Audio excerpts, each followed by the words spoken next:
Hi guys, मेरा नाम है साहिल खन्ना और आज की वीडियो शुरू करते हैं। सबसे पहले न्यूज़ है हिंडनबर्ग की। तो उन्होंने सेबी के चेयरमैन के अगेंस्ट रिपोर्ट पब्लिश करी है। बेसिकली एक ब्लॉग डाला है। पहले उन्होंने बोला था इंडिया के लिए कुछ बड़ा आने वाला है और अभी उन्होंने पब्लिश किया है। बोला है अडानी ग्रुप के ऊपर जो एलिगेशंस लगाए गए थे उसके अंदर कहीं ना कहीं सेबी की चीफ मिली हुई है।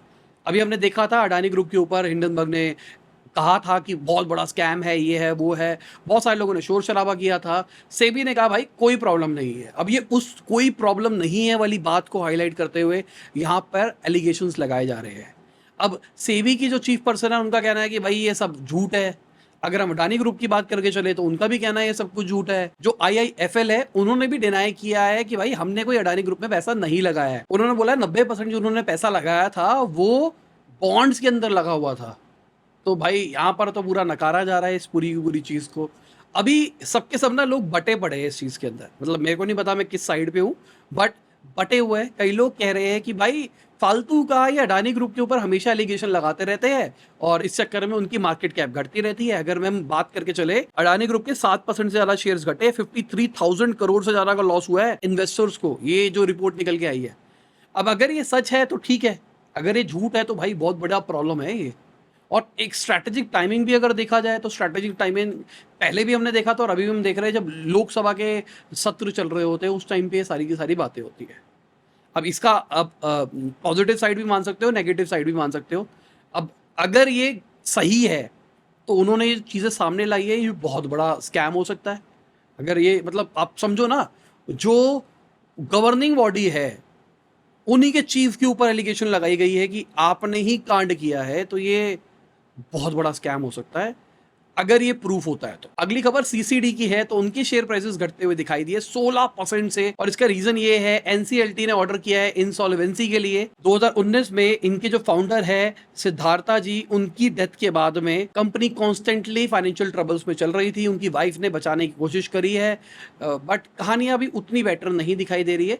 हाँ, बेटर इंप्रूव होते हुए दिखाई दे रही थी, ऐसी खबरें निकल के आ रही थी।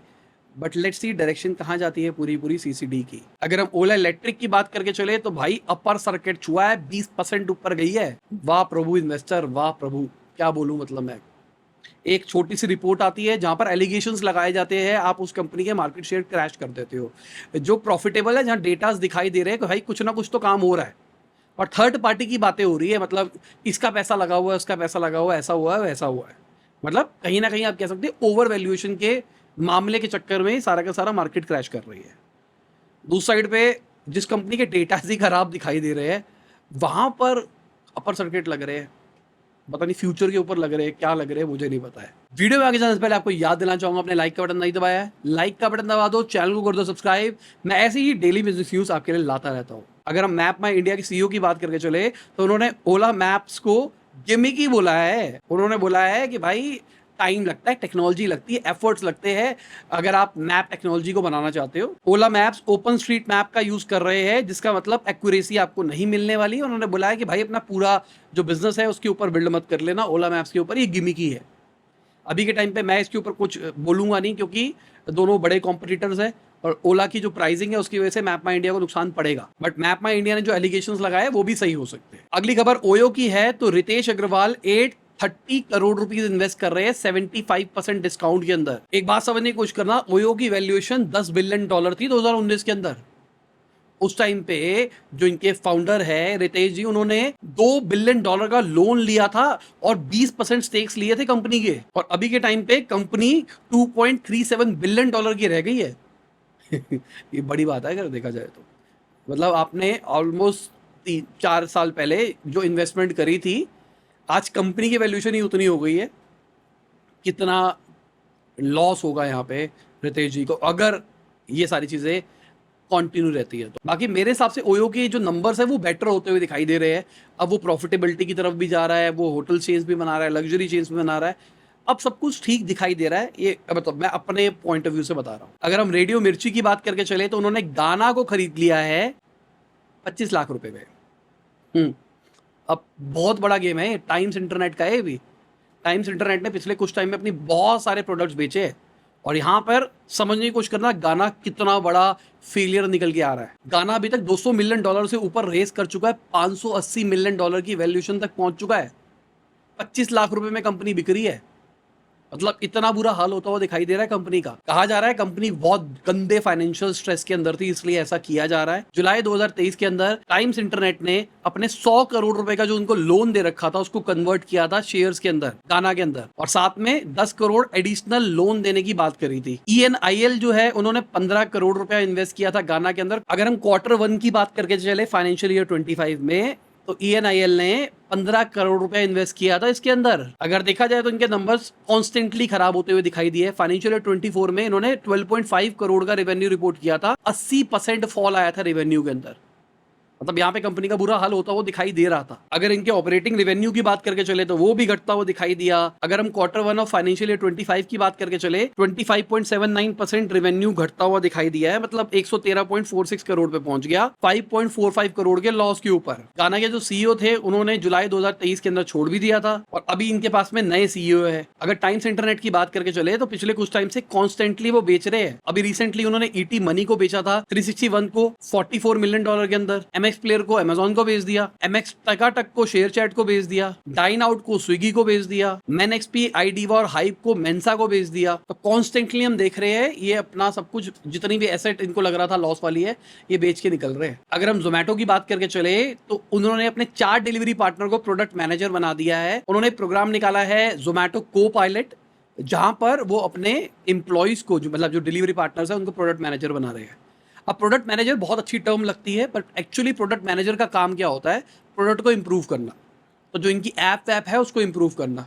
तो जो डिलीवरी ऐप होगी उसको इंप्रूव करने के लिए उन्होंने डिलीवरी बॉयज को रख लिया। क्या बढ़िया गेम है, मतलब स्मार्ट चीज़ है। हमेशा आपको प्रोडक्ट मैनेजर वही चाहिए होता है जिसके पास में इंडस्ट्री नॉलेज हो। और जो 4 हायर करे गए, जरूरी नहीं है कि वो बिल्कुल अनपढ़ हो गए, उनको कुछ भी नहीं आता होगा।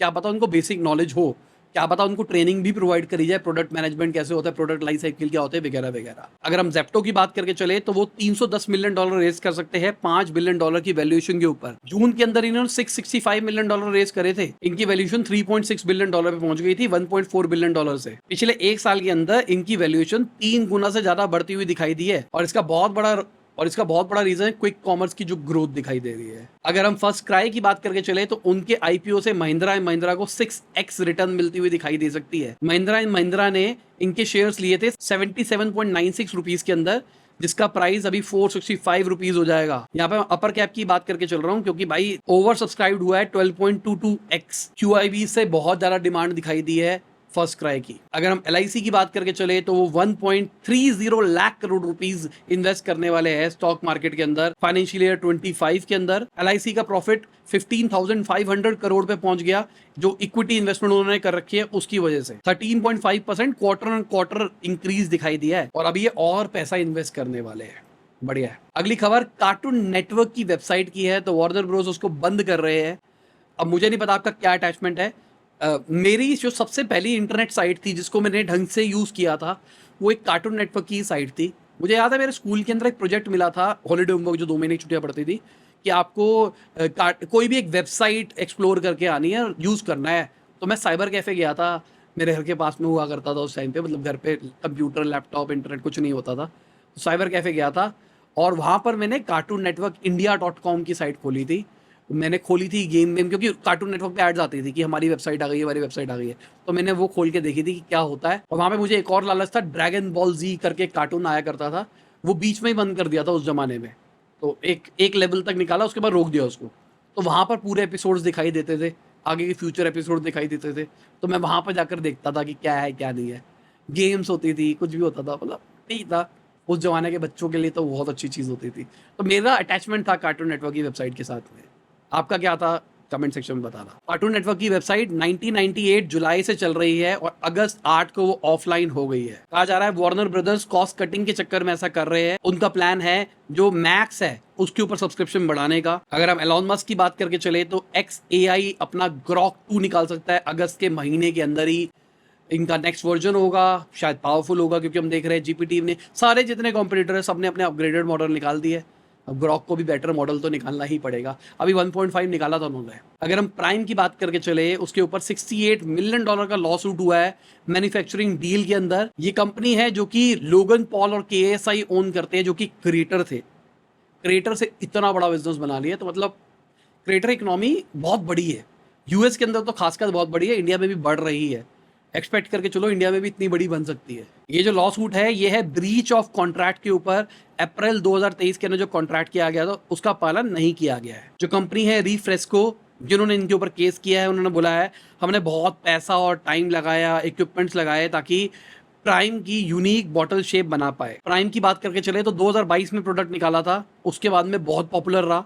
$250 मिलियन उन्होंने अपने रिटेल सेल के अंदर दिखाई दिए और $110 मिलियन उन्होंने ग्रॉस इंटरनली बेचा। पहले ईयर की यहाँ पे बात करके चल रहे हैं, तो नंबर्स तो बहुत बढ़िया थे स्टार्टिंग के अंदर देखा जाए तो। अगर एनवीडिया की बात करके चले तो उनके सीईओ ने $322.7 मिलियन के एनवीडिया के शेयर्स बेचे हैं जुलाई के अंदर, और ये क्रैश से पहले की बात करके चल रहे हैं, नंबर्स आने से पहले। तो बेसिकली उनको समझ में आ रहा है ये अच्छी अपॉर्चुनिटी है भाई, निकाल लो जितना निकाल सकते हो, क्योंकि मतलब मुझे भी लगता है थोड़ा ओवर वैल्यू मार्केट चल रही है। एनवीडिया हाँ बढ़ता हुआ दिखाई दे रहा है, बट 1-1.5 साल में मुझे लगता है कॉम्पिटिटर्स आपको एनवीडिया के अच्छे खासे दिखाई देंगे। लेट्स सी, वीडियो तो पड़ी रहती है इंटरनेट के ऊपर। हाँ शायद हो सकता है कि वीडियो अनलिस्टेड हो जाए, बट वीडियो पड़ी रहेगी, प्लेलिस्ट के अंदर हमेशा पड़ी रहेगी, या आप रिकॉर्ड करके मेरे को गाली सुनाने के लिए रख सकते हो, देख भाई तू गलत हो गया। पिछले कुछ टाइम में हमने देखा है वॉरेन बफेट जैसे लोग भी अपने शेयर होल्डिंग को कम कर रहे हैं। उन्होंने एप्पल से अपने 55.8% स्टेक्स कम किया है फर्स्ट हाफ ऑफ 2024 के अंदर। अगर हम डिज्नी की बात करके चले तो सितंबर से वो पासवर्ड शेयरिंग खत्म कर देगा, ये इंटरनेशनली बात करके चल रहे हैं। स्टार्टिंग में उन्होंने टेस्ट करके देखा था, लोगों को क्रिटिसिज्म नहीं आया, लोगों को कोई प्रॉब्लम नहीं थी, तो अब इसको कंटिन्यू रखने वाले हैं। नेटफ्लिक्स ने भी ऐसा किया था, अब ये भी ऐसा कर रहे हैं। अगर हम मार्केट की बात करके चले तो मार्केट भाई ठीक चली, उम्मीद थी मार्केट त्राही त्राही हो जाएगी, बट ऐसा नहीं हुआ। हाँ आप कह सकते हो अडानी का बुरा हाल दिखाई दिया हमको, बट ओवरऑल मार्केट ठीक है, लेवल पे ही बंद हुई। मुझे उम्मीद थी क्या होगा मार्केट का, क्या इंडेक्स घटता हुआ दिखाई देगा क्योंकि सेबी के ऊपर एलिगेशन लगाया गया है, या फिर अडानी ग्रुप घटता हुआ दिखाई देगा क्योंकि कहीं ना कहीं अडानी ग्रुप लिंक्ड है, तो हमको ऐसा देखने को नहीं मिला है। और इसी के साथ में आज की बिजनेस न्यूज़ खत्म होती है। उम्मीद करता हूं आपको मजा आया होगा। लाइक कर देना, शेयर कर देना, कमेंट बताना वीडियो कैसी लगी। बाय, गुड नाइट, शबा खैर, खुदा हाफिज़, गुड मॉर्निंग, आफ्टरनून, जब भी वीडियो देख रहे हैं। जय हिंद, वंदे मातरम।